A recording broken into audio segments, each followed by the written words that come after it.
Is your L4-5 disc bulge pain not improving?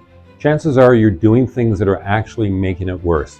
After helping thousands of patients reverse disc bulge pain, I found there are 5 common mistakes that almost everyone makes, and avoiding them is key to recovery. In this video, I'll break down each of the 5 mistakes and show you exactly what to do instead to finally get relief and protect your spine.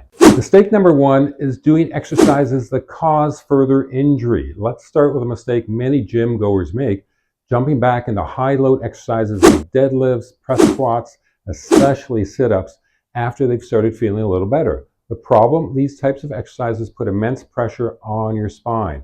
With an injured disc, any activity that increases this load could delay healing and even worsen the injury, even if you don't necessarily feel it at the time.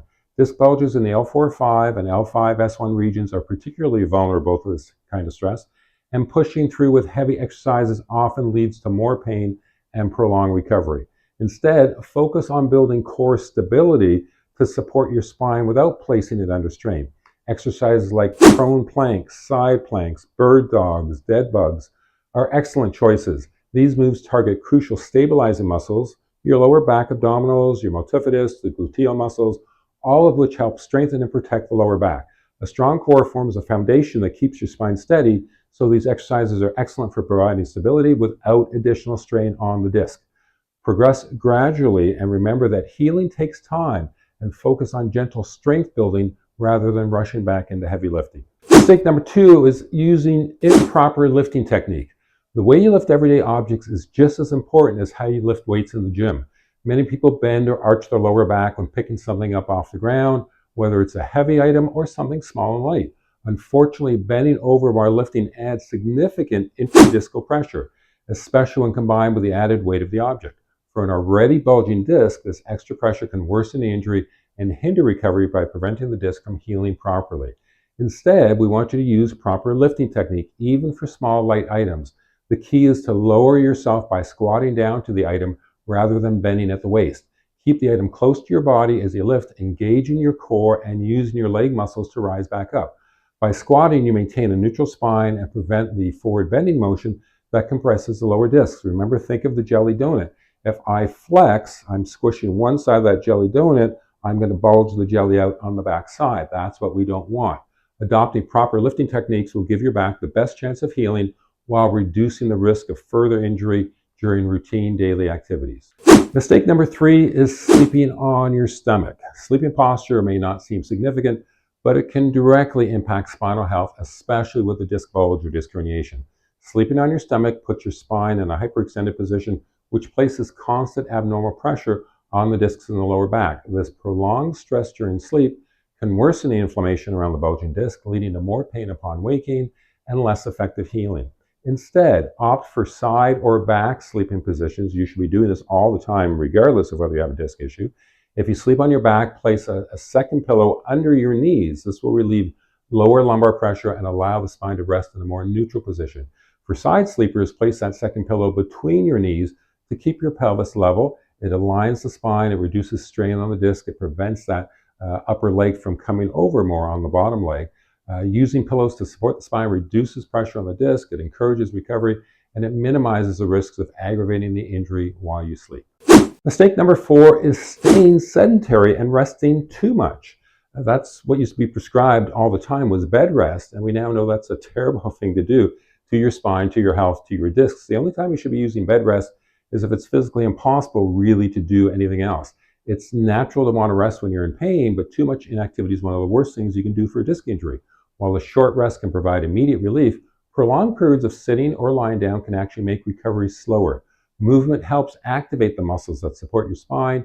It increases circulation. It keeps your body's mechanoreceptors active. So those are the sensors in your muscles and joints that help your spine adjust to movement. Staying sedentary allows these muscles to weaken. It reduces the spine's adaptive capability, and it can lead to overall deconditioning, all of which make recovery from a disc bulge harder. Instead, aim to get up and move throughout the day. Even a short, gentle walk can do wonders. Movement helps engage the muscles around your spine, improving stability, keeping the spine and supporting muscles, keeping them activated. Additionally, regular controlled movement is going to help keep those discs hydrated, as the discs rely on gentle movement for water and nutrient exchange. That's what pumps fluids and nutrients into the disc is movement, but the movement has to be specific to each individual disc. Staying mobile during recovery helps maintain proper spinal function. It prevents stiffness. It aids in a faster and more complete healing process. And mistake number 5 is not seeking professional treatment early enough. I know everyone hopes it's going to go away. They cross their fingers. They've been told bed rest. They've been told low back pain is self-limiting. And that's some of the worst advice you can get because it allows things to become chronic. Too often, people with chronic disc bulges delay seeking professional treatment, sometimes for years. They may rely on drugs, over-the-counter painkillers, or even cortisone injections, which only mask the pain temporarily without addressing the root cause. Chronic disc bulges become more complex. They're harder to treat over time as scar tissue begins to form, leading to more severe symptoms and a longer recovery. Instead, seek treatment as soon as possible from a true expert in the field. If you're experiencing disc-related pain, a chiropractor or a therapist can assess your condition and develop a treatment plan tailored to your needs. Starting treatment early can help reduce inflammation, correct postural issues, and prevent the formation of scar tissue. For those with a disc injury less than 3 months old, early intervention can often lead to a quicker recovery in as little as 8 to 12 weeks. If your injury is in the 3 to 6 month range, beginning treatment now can prevent further progression. And for those dealing with disc pain over a year, and while recovery is going to take longer, it's still very possible with the right approach. We see people in our clinic all the time who've had disc issues for years, if not decades, and we're able to help them. Starting treatment sooner rather than later will give you the best chance of reducing pain and achieving long-term healing. In my next video, I'm going to walk you through my unique 7-step protocol for treating L4-5 and L5-1 disc bulges. This is the exact protocol that's helped thousands of my patients recover from disc injuries, whether they're in the acute or chronic phase. If you're dealing with disc pain, you won't want to miss the next video. So make sure you're subscribed and hit that notification bell because the next video could be the game changer you need for real long-lasting recovery.